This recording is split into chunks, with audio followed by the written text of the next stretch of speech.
I'm about to teach you 7 ways to jump scare people in Fortnite. The only way forward is down. Okay. Ah! This is the second video in my How to Make a Horror Map from Scratch series, and I would say it's probably the most important one in the series. It's all about how to jump scare people. Now, there's a lot of different ways you can jump scare people in Fortnite. I've been scared so many different ways and so many different times, and I'm gonna teach you some of the mechanics of how to scare people, but also just some general principles of scaring people. So let's get into it. Okay, let's start extremely simple. Let's pretend we're walking down like a spooky hall here, and we walk, oh!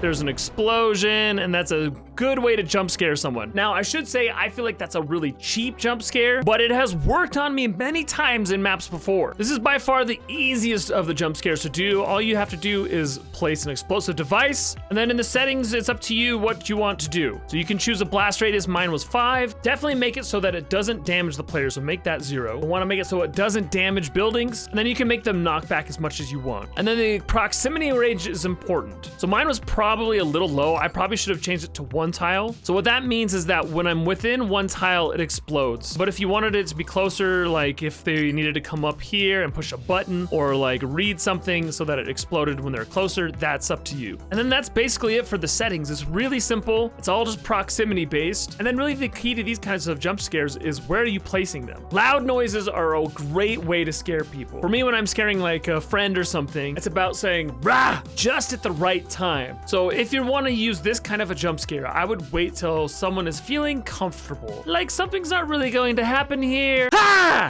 You know, that kind of thing. Okay, let's move on to the second device here. So this is similar to the explosive device, but as you're walking along, you can get pushed aside, and that can be really jarring to someone and can really scare them. So let me show you how I set this up. You have a trigger on the floor or on the wall or just somewhere that someone's gonna trigger it. This is transmitting on channel 2 when I trigger it. And then in the air vent, I have activate when it receives from channel 2, and then you can just change it however you want. If you want the knockup force to be high or medium, and that's basically it. Now I should say that if I had this flat, it wouldn't really push me. It would just kind of like be a gust of wind, and that could work as well. But if you angle it up a little bit like this and then put a wall in the way, then the person is gonna go flying like this, right? So there we go. Okay, the next jump scare I wanna show you is the trick tile monster behind the wall trick. So let's say I needed to come up to this wall and do something, so I run up here, trigger that, there's a guy right there! Okay, so let me show you how to set this up. First, you need to get a wall that is not a prop, so it needs to be on grid, and then you place a trick tile on it. And then in the trick tile settings, make the activation delay 0, turn off the trigger on player contact, make it so there's no feedback at all, and then I'm having this trigger when it receives from channel 1. That's this trigger right here. And then I've got my guy here on the wall and my other wall, and I need to make sure my building to prop is turned on, and then you just copy these 2 guys and overlap them with your other wall.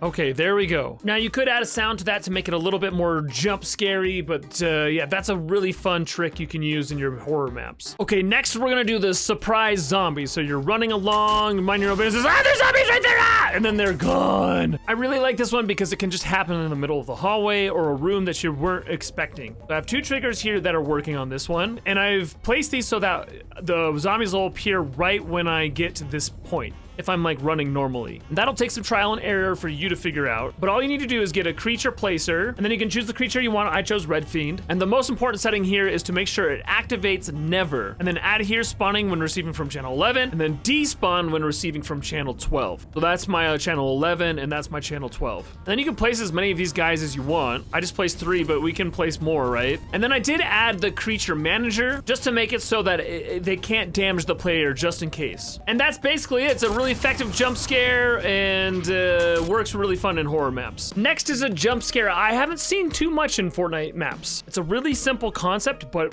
very effective. Basically, you want to get the player concentrating really hard. It could be a simple task, but it's something that they have to think about. And then when they're thinking their hardest, boom, there's a scare. So here's a simple example. Push the button exactly 13 times, no more, no less. Okay, here we go. 1, 7, 8, 9. Ah! And the player wasn't expecting that to happen at that early time. This one's a little bit more complex than the others, but it's not too bad. Got my little button here, and then the only setting I have changed is that when I interacted with it, it transmits on channel 13, which then goes to this trigger, and then I have the setting down here at the bottom to trigger it when receiving from channel 13. And then the really important setting on this one is to transmit every 9 triggers. If I actually wanted them to do something by doing 13 triggers, I would just change this to 13. And then when it's triggered, it transmits on channel channel 14, which then teleports them over into this room where I just put this scary looking prop, and then I have a teleporter here. And then the main thing on this teleporter is to teleport to when receiving from channel 14. I also added a couple of sounds just to make it sound scarier, and this is pretty simple. It's just the Halloween scare 2 that activates when receiving from channel 14 as well. That's basically all that jump scare is. The principle though is to get them to concentrate on something and then scare them in the middle of that concentration. Okay, my 6th scare here isn't so much a jump scare, but it is really cool where you run up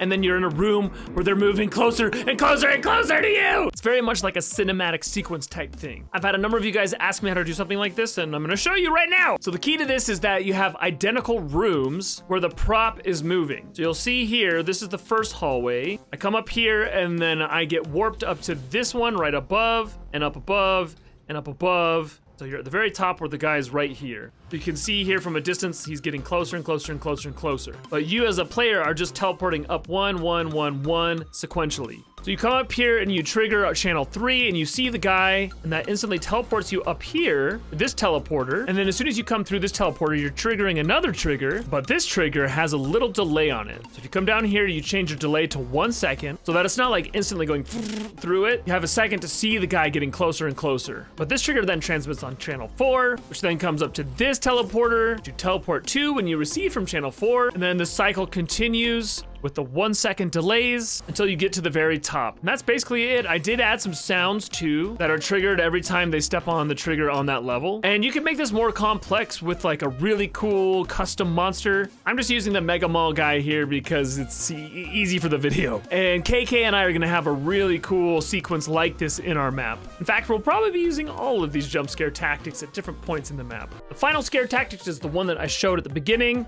where you fall down, and as you're falling, something appears out of nowhere and you go through their mouth, that kind of thing. I don't know if I've actually ever seen something like this specifically done with a dropper, so I thought that was a cool, unique thing. But I have seen stuff like this where things appear out of nowhere, and people have asked me how to do that in my maps as well. So I'm gonna show you the key here, guys. It's all about objective devices. If you go into your devices and type in objective, you'll see this objective device gallery, and you place now, and then this is what you get. All of these devices have the ability to appear and disappear at any point that you have triggered them.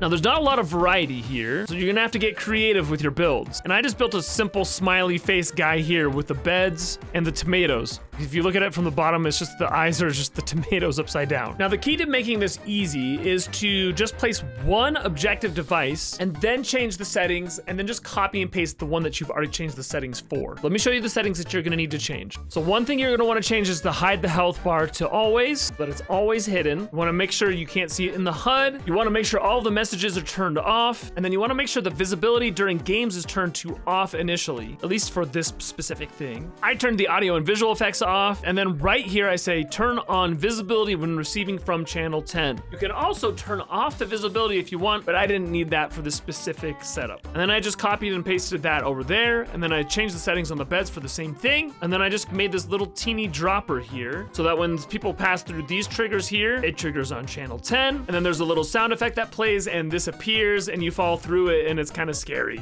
But you can use those objective devices however you want. You can make a whole monster out of beds or out of this modem type thing, and it can move around the whole map. I honestly wish that every prop had the ability to turn on and off collision, visibility, and a few other things like that. But that's down the road, I'm guessing. That's it for my 7 different scare tactics. There are other ways to scare people, and we've got some things cooked up for this horror map, but you're gonna have to wait to see those. Thanks for watching, and have a great day.